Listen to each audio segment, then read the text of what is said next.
البطاقة الضريبية، السجل التجاري، شهادة تسجيل ضريبة القيمة المضافة، تسجيل الشركة في منظومة الفاتورة الإلكترونية، تسجيل الشركة في التسهيلات الضريبية. المطور العقاري مش هيتعامل معاك كمسوق عقاري من غير 4 مستندات: البطاقة الضريبية، السجل التجاري، شهادة تسجيل ضريبة القيمة المضافة، وتسجيلك في منظومة الفاتورة الإلكترونية.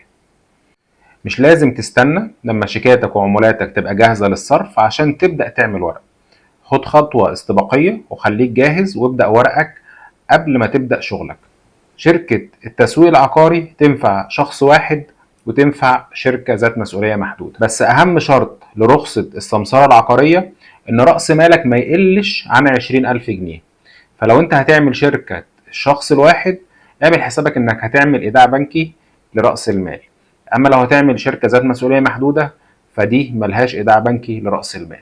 وانا بقول لك لو تقدر تخلي رأس المال 50,000 هيبقى احسن بكتير. طيب انا بقدم لك ايه في التأسيس؟ بقدم لك الاتي: البطاقة الضريبية، السجل التجاري، شهادة تسجيل ضريبة القيمة المضافة، تسجيل الشركة في منظومة الفاتورة الإلكترونية، تسجيل الشركة في التسهيلات الضريبية. ده بيكون معاه عقد التأسيس وصحيفة الاستثمار الإلكترونية، كل ورق الخاص بشركتك.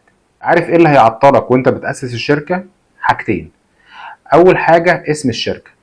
الاسامي المميزه شركات كتيره واخداها، فهتلاقي صعوبه في ان انت تلاقي اسم مميز لشركتك، لان الاسم المميز مش بيستنى كتير.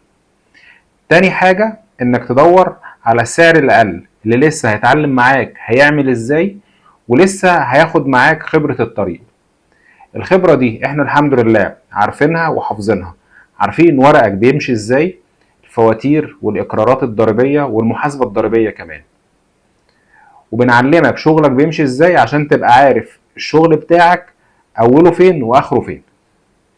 متستناش المطور العقاري يطلب منك الورق عشان يصرف لك مستحقاتك وعمولاتك. تواصل معانا واحنا هنقوم لك باللازم.